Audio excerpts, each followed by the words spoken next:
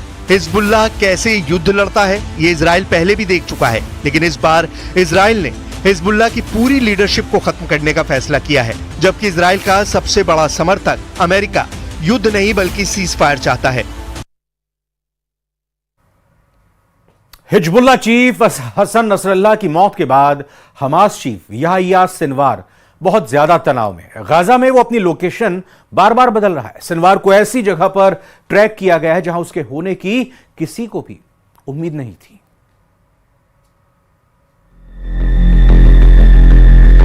גם לגבי החטופים.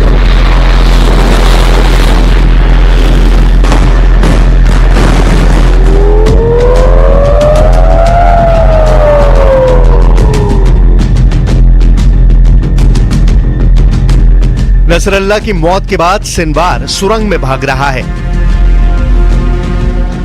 अपनी जान बचाने के लिए सिनवार दौड़ रहा है। सिनवार कभी इस सुरंग में पनाह ले रहा है, कभी उस सुरंग में। वो अपनी लोकेशन लगातार बदल रहा है।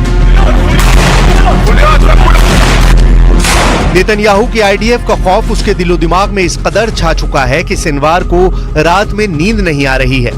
आंखें बंद करते ही उसे इजराइल के बंकर बस्टर बम का ख्वाब आ जा रहा है और वो फिर से अपनी लोकेशन बदल ले रहा है।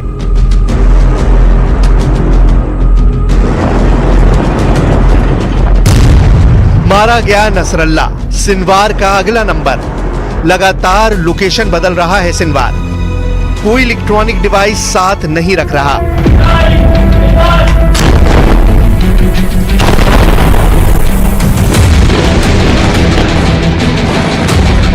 हमास चीफ अपनी ही खोदी सुरंगों में फंसकर रह गया है। सऊदी अरब के अल अरबिया चैनल ने एक रिपोर्ट में बताया कि नसरल्लाह की मौत के बाद याह्या सिनवार एक बार नहीं कई बार अपने ठिकाने बदल चुका है। यानी कहा तो सिनवार ने इजराइल को बर्बाद करने की कसम खाई थी और अब नेतन्याहू ने सिनवार की ऐसी हालत कर दी है कि अब उसके पास जिंदा रहने के लिए भी कोई सुरक्षित पनाहगाह नहीं बची। नेतन्याहू ने हमास की सबसे बड़ी ताकत यानी उसकी सुरंग में ही उसे कैद कर दिया है। नसरल्लाह को खत्म करने के बाद इशारों में नेतन्याहू ने सिनवार को भी बता दिया है कि उसके अच्छे दिन अब खत्म हो गए हैं।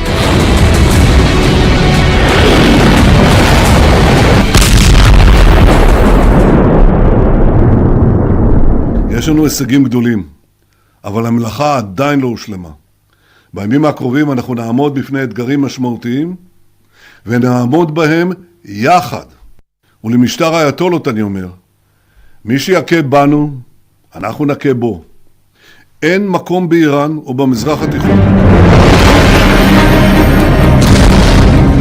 नेतन्याहू दहाड़ रहे हैं और नेतन्याहू की ये दहाड़ शेखी भगाड़ने में मशहूर हमास चीफ याह्या सिनवार तक भी पहुंच रही है। नेतन्याहू का ये रूप देखकर पहले ही डरा दुबका सिनवार अब भीगी बिल्ली बन चुका है।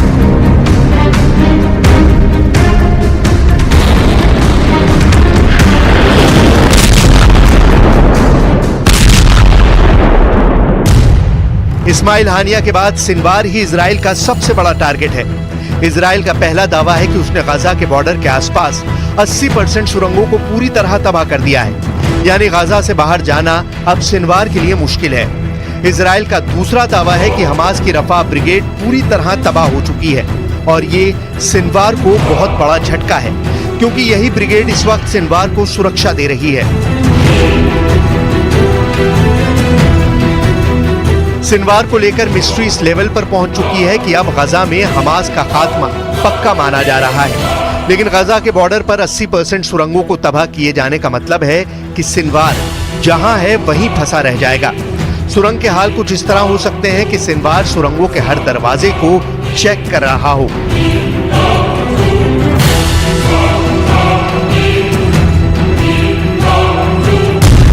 जब वो सुरंग नंबर 1 के दरवाजे पर जाता हो तो वहां पता चलता हो कि दरवाजा इजराइल के हमले में सील हो चुका है। वो सुरंग नंबर 2 के दरवाजे पर भी गया हो, वहां भी सील मिला हो। सिनवार सुरंग नंबर 3 के दरवाजे पर भी गया, लेकिन वहां रास्ता बंद मिला। सुरंग नंबर 4 में भी सिनवार को यही मायूसी मिली। उसकी उम्मीद दूसरे रास्तों पर टिकी है, लेकिन सुरंग नंबर 5 वाला एग्जिट डोर भी बंद है, क्योंकि इजराइल का दावा है कि 80% सुरंग तबाह कर दी गई है। सिनवार जहां भी है, जैसा भी है, ये बात तय है कि वो फंसा हुआ है। उसके बाहर निकलने का मतलब मौत है और उसके सुरंग में फंसे रहने का मतलब भी मौत माना जाएगा। लेकिन इस्माइल हानिया की हत्या के बाद सिनवार के सिर पर अब ऐसी जिम्मेदारी डाल दी गई है जो हमास का कोई और कमांडर उठाना नहीं चाहता।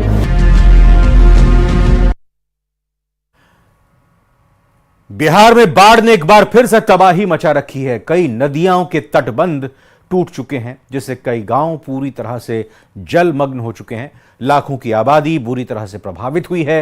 हालात ऐसे हैं कि अब लोगों ने अपने घरों को छोड़कर सड़कों और सुरक्षित स्थानों पर अपना ठिकाना बना लिया है। इस खास रिपोर्ट में आपको दिखाते हैं।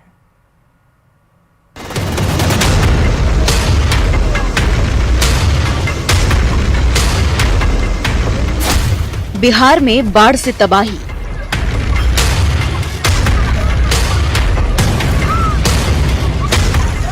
कोसी नदी ने दिखाया विकराल रूप।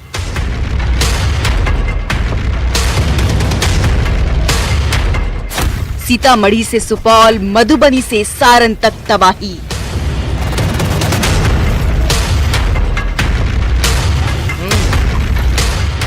नदियां बनी सागर, खेत घर सब जलमग्न।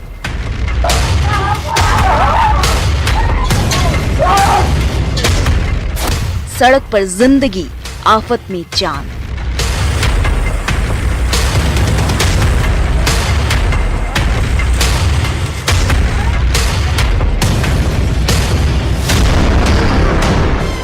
दशकों बाद बाढ़ ने बिहार में ऐसी तबाही मचाई है कि घर, खेत, सड़क सब कुछ जलमग्न हो गया है। जहां तक आपकी नजर जा सकती है, सिर्फ पानी ही पानी नजर आ रहा है, मानो बिहार में जल प्रलय हुआ है।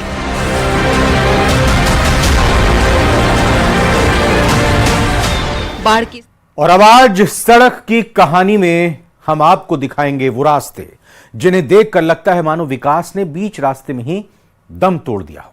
जी हां, हम बात कर रहे हैं आपके अपने शहर पोकरण की शानदार सपनों की सड़कों की। माफ कीजिएगा, हम थोड़ा बहक गए। वैसे तो शहर को परमाणु नगरी का दर्जा मिल चुका है, लेकिन बदहाल सड़कों की हालत देखकर ऐसा लगता है प्रशासन ने तय कर लिया है कि पब्लिक की जिंदगी में थोड़ा रोड एडवेंचर देना जरूरी है। सावधान, आगे सड़क नहीं, सड़कें बदहाल या सिस्टम, हादसों के गड्ढे या सड़क। ये मॉनसून की विदाई का समय है, लेकिन पब्लिक की सड़क पर मुसीबतें कम होने का नाम नहीं ले रही। गड्ढे इतने गहरे हैं कि अगर कार गिरे तो बाहर आने के लिए पहाड़ पर चढ़ने जैसा अनुभव हो सकता है। सड़क के नाम पर सिर्फ गिट्टियां ही नजर आती हैं, लेकिन जिम्मेदारों पर कोई फर्क नहीं पड़ता है। वर्तमान जो स्थिति है नगर पालिका के 2500 वार्डों में आकर आप जाकर के देख लीजिए, तमाम रोडें जो हैं वो चलने के काबिल नहीं है। कई बार महिलाएं गिरती है। ये स्कूटर पे डबल सवारी निकलने वाले की तो समझ लो कि वो पार हो जाए तो ये समझता है कि मैं पार हो गया। पीडब्ल्यूडी की तरफ से जो भी अतिवृष्टि के कारण डैमेज हुई है और डीएलपी लायबिलिटी में है, हम लोगों ने उस सबको कॉन्ट्रैक्टर को नोटिस जारी किया है और जल्द से जल्द हम काम शुरू करवा के उसको राहत प्रदान करेंगे। बॉर्डर पर स्थित पोखरण के 25 वार्डों में पिछले 5 सालों से सड़क निर्माण का कोई नामो निशान नहीं है। बारिश में गड्ढे होना तो लाजमी है। साल में 12 महीने सड़कें उखड़ी रहती हैं। ये गड्ढेदार सड़कें सिस्टम की बदहाली की गवाही दे रहा है। पीडब्ल्यूडी की 20 किलोमीटर से अधिक लंबी सड़क निर्माण की स्वीकृति लगभग 1 साल पहले दी थी, लेकिन अब तक धरातल पर कोई असर नहीं दिखा। जबकि पीडब्ल्यूडी मंत्री दिया कुमारी का निर्देश है कि दीपावली तक विभाग सड़कों के निर्माण का कार्य पूरा करे, लेकिन पोखरण में जिम्मेदार कुंभकर्णी नींद में सो रहे हैं। वहीं नगर पालिका के बोर्ड को भी 5 साल होने को है, ये जिम्मेदार भी चैन की नींद सो रहे हैं। शहर की गलियों में पालिका ने आखिरी बार सड़क निर्माण कार्य करीब 5 साल पहले करवाया था। बारिश के बाद अब गड्ढों से गिट्टियां बाहर निकल रही हैं। ये गिट्टियां सड़क पर फैल रही हैं, जिससे आए दिन 2 पहिया वाहन स्लिप हो रहे हैं। पोखरण में जो सड़कें हैं उनकी खस्ता हाल है, जगह जगह गड्ढे हो चुके हैं, आम जन बहुत परेशान है। पोखरण क्षेत्र की जो सड़कें हैं वो बिल्कुल विकास के नाम पर एक धंधा चल रहा है, यही माने तो हम यही ठीक है बोले तो, क्योंकि मैं खुद स्कूटी चलाती हूँ, स्कूटी में गिरने का कितनी बार भय हो चुका है, मैं खुद गिरते गिरते कई बार बची हूँ, क्योंकि यहाँ पे जो सड़कें हैं टूटी फूटी कहीं से। पोखरण शहर में कई स्थानों पर रोड खराब हो चुकी है, लेकिन पैच वर्क की कोई सुध नहीं ली जा रही, लेकिन जिम्मेदारों को इससे कोई फर्क नहीं पड़ता है। उधर खराब सड़कों ने दो पहिया वाहन चालकों का खर्च भी बढ़ा दिया है। शॉकर के साथ टायरों को भी खासा नुकसान पहुंच रहा है। पोखरण की जनता अब सवाल उठा रही है कि कब तक उन्हें इन टूटी सड़कों पर सफर करना होगा। क्या वर्तमान नगर पालिका बोर्ड अपने वादों को पूरा करेगा या फिर सड़कों की बदहाली यूं ही बनी रहेगी? Sawaldan Ratnu, news 18 Rajasthan, Jaisalmer. Special report में फिलहाल अभी इतना ही। आगे देखिए म्हारो राजस्थान लाइव सिटी।